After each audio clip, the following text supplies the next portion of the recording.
So present కేటీఆర్కి సంబంధించి ఆయన పెట్టుకున్న క్వాష్ పిటిషన్ అయితే తెలంగాణ హైకోర్టు అయితే కొట్టివేయడం జరిగింది. సో ప్రజెంట్ దానికి సంబంధించి ఆయన ఈ నెల 9కి ఆయన అయితే జైలుకి వెళ్ళడానికి ఇప్పుడు అన్నీ సిద్ధం చేస్తున్నట్టు తెలుస్తుంది. దీని గురించి ఇంకా అఫీషియల్గా చాలామంది తెలియకపోవచ్చు. ఏమేమి బయటకు వచ్చాయి న్యూస్? యాక్చువల్గా ఆయన నడుస్తున్న కేసు అందరూ తెలిసిందే. సో దాని గురించి ఆయన విచారణ ఎలాగొట్లా మొత్తం అల్లు అర్జున్ గారు ఎట్లా టెన్షన్ పడుతున్నారో దాన్ని కాస్ట్ చేయించుకునేదానికి, ఆయన కేసును కూడా కాస్ట్ చేయించుకునేదానికి ఆయన టెన్షన్ పడుతున్నారు అనమాట. సో దీంట్లో మొత్తం ఢిల్లీ లెవెల్లో ఏసీబీ అంతా కూడా ఇన్వాల్వ్ అయ్యింది ఈ కేసులో. సో ఖచ్చితంగా నిన్న హైకోర్టు అయితే క్వాష్ అనేది క్యాన్సిల్ చేసింది అనమాట. సో అక్కడితో అయిపోయిద్ది అనుకున్నారు అందరూ కూడా. సో ఎందుకంటే ఇప్పుడు ఆయన ఎలాగోలా కార్నర్ చేయాలని చెప్పి కొంతమంది పెద్ద తలకాయలు చూస్తున్నారు. అది ఎవరనేది మనకి పేర్లు అంత చెప్పాల్సిన అవసరం లేదు. సో ఖచ్చితంగా ఇప్పుడు కేటీఆర్ గారికి అయితే ఇది అనేది ఉందన్నమాట. ఖచ్చితంగా ఆయనకి 6వ తారీఖు నిన్న విచారణ జరిగింది. సో దానిలో అలా క్వాష్ అవ్వడం కూడా ఇప్పుడు మొత్తం బీఆర్ఎస్ పార్టీ అంతా హెడ్ఏక్లో ఉందన్నమాట. ఇప్పుడు ఆయన అరెస్ట్ అయితే ఏంటి పరిస్థితి అని. సో మరి ఏసీబీ వాళ్ళు అయితే వాళ్ళు క్లీన్గా ఫిక్స్ అయిపోయారు. ఇంకా 9వ తారీఖు డేట్ ఇచ్చి అరెస్ట్ చేసుకోవచ్చు అని చెప్పి.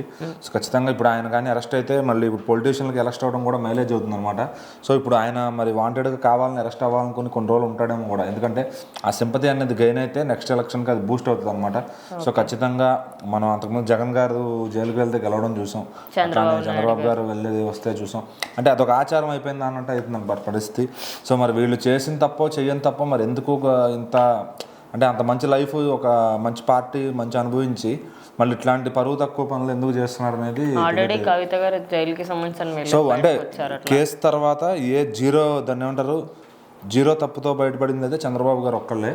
సో మరి ఇప్పుడు ఈయన పరిస్థితి మన కవిత గారు కూడా పూర్తిగా బయటకు రాలేదు, ఇంకా కేసెస్ ఉన్నాయి. సో ఆవిడ ఎందుకంటే చేసినట్టు సాక్ష్యాధారాలు అన్నీ ఉన్నాయి. సో చంద్రబాబు గారిని ఏంటంటే కార్నర్ చేశారు కాబట్టి ఆయన అయితే ఇరికిచ్చారు. సో ఆయనకి సింపతి వర్క్ అవడంలో ఇది కూడా అది ఈడీ ఏదో సంథింగ్ మొత్తం ఉంది. ఆ కేసు అనేది 1-2 కాదు మొత్తం పడతాయి. సో అది ఏంటంటే దాని డీటెయిల్గా తెలిసి ఆ కేసు గురించి మనం స్టడీ చేస్తే దాని డీటెయిల్గా తెలుస్తుంది. సో ఇప్పుడు వివరం ఏంటంటే మనం ఆ కేసు గురించి మనకు అవసరంలా. సో ఇప్పుడు ఈయన అప్లై చేసుకున్న క్వాష్ అనేది క్యాన్సిల్ అయిపోయింది. సో 9వ తారీఖు మ్యాక్సిమం 99% ఏ దేవుడు కాపాడతారో మరి. సో మరి ఏసీబీ వాళ్ళు అయితే సీఎం చెప్పినా కూడా వినరు అనమాట. సో మరి ఇప్పుడు ఈయన నోరు కూడా కొంచెం అదుపు తప్పింది. ప్రతి ఒక్కరిని ఇదిగా మాట్లాడతాం ఏంటంటే ఆ పదవి లేదనే దానికి కొంచెం కంట్రోల్లో ఉండాలి. సో పదవి ఉన్నప్పుడు మాట్లాడి తప్పులేదు, పదవి లేనప్పుడు నువ్వు అన్ని మాటలు అన్ని డైలాగులు ప్రభుత్వం మీద వేయడం కూడా కరెక్ట్ కాదు, ఆపోజిట్ మీద.